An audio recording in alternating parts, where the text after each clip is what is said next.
মুসা নবী একদিন আল্লাহর কাছে কয়, আল্লাহ ফেরাউনে তো জ্বালান জ্বালায়, তুমি কি ফেরাউনকে গজব দিয়া ধ্বংস করতে পারো না? আমার আল্লাহ কয়, মুসা আমি ফেরাউনকে 4টা কারণে গজব দেই না। কয় কারণে? ফেরাউনকে 4টা কারণে গজব দেই না। 1 নম্বর কারণ হলো, রে মুসা, সারাদিন ফেরাউন বলে আমি খোদা, আর রাত যখন হয়ে যায় জঙ্গলে যায় করলাম আমি জানি তুমি খোদা, আমি খোদা না, কিন্তু আমারে মানুষ খোদা কইলে ভালো লাগে, খোদা কইলে ভালো লাগে। প্রভু তাই তুমি বিরক্ত হইয়া আমার উপর গজব দিও না। আল্লাহ বলে, মুসা রে, ওই ফেরাউনে রাত্রির দুয়ার কারণে আমি আল্লাহ তার উপর গজব দেই না।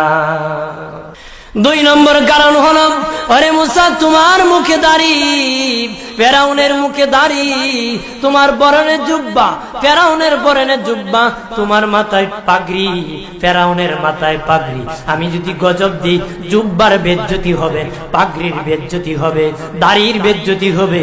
মুসা রে, ওই জুব্বার পাগড়ির ইজ্জত রক্ষার কারণে আমি আল্লাহ ফেরাউনকে গজব দেই না।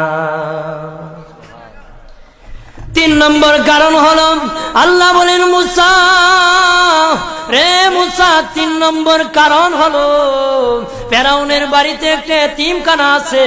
প্রতিদিন দুপুর বেলায় এতিমরা ফেরাউনের বাড়িতে মেহমানদারি করে। তারা খাওয়ার পরে আমি আল্লাহর কাছে দোয়া করে, আল্লাহ তুমি যদি গুসা হয়ে ফেরাউনকে গজব দিয়ে ধ্বংস করে দাও, আমরা এতিমকে কে খাওয়াইবে রে আল্লাহ, আমাদের দোয়ার বরকতে ফেরাউনকে গজব দিও না। আল্লাহ বলে, মুসা রে, এতিমের দোয়ার কারণে আমি আল্লাহ গজব দেই না।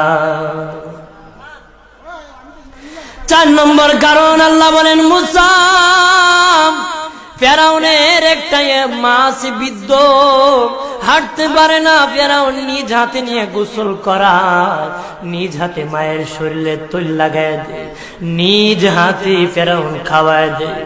যখন খাওয়ানোর পরে মা বিছানার মধ্যে ঘুমায় যায়, ওই ফেরাউনের মা আমার কাছে 2টা হাত বাড়ায়, আল্লাহ আমার ফেরাউনকে যদি গজব দিয়ে ধ্বংস করে দাও, আমি মায়ের সেবা কে করবে? আল্লাহ বলেন, মুসা রে, ফেরাউনের মায়ের দুয়ার কারণে আমি আল্লাহ গজব দেই না।